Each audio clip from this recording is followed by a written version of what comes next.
America తన యుద్ధ నౌకలని ప్రదేశం మారుస్తోంది.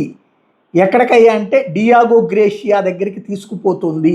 ఓవరాల్గా అమెరికన్ యుద్ధ నౌకలతో పాటుగా వాళ్ళ నౌకా నిర్వహణ వ్యవస్థనంతా. ఎందుకంటే బహ్రెయిన్ దగ్గర ఉన్నటువంటి అమెరికన్ ఎయిర్ బేస్ని ధ్వంసం చేసింది ఇరాన్. అట్లాగే యుఎస్ఎస్ అబ్రహాం లింకన్ మీద దాడులు చేయటం, ఈ రెండిటి ఇంపాక్ట్తో పాటుగా బహ్రెయిన్ అండ్ ఫుజారియాకి సంబంధించి పెద్ద ఎత్తున దెబ్బతినడం.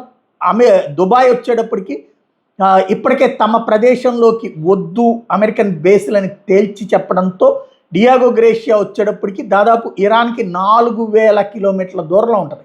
అంత దూరానికి తీసుకెళ్ళి అక్కడ అంటే ఇరాన్కి సంబంధించినటువంటి మిస్సైళ్ళకి అందనంత దూరంలోకి తీసుకువెళ్ళింది తమ యుద్ధ నౌకల్ని, తమ సైన్యాన్ని మొత్తాన్ని. అంత భయపడుతోంది అన్నటువంటి విషయాన్ని ఇరాన్ చెప్పుకొస్తుంది. ఆ ఆధారాలని సోషల్ మీడియాలో ఇట్లా ప్రొజెక్ట్ చేసుకొస్తుంది. ఇది మనం ధృవీకరించలేదు.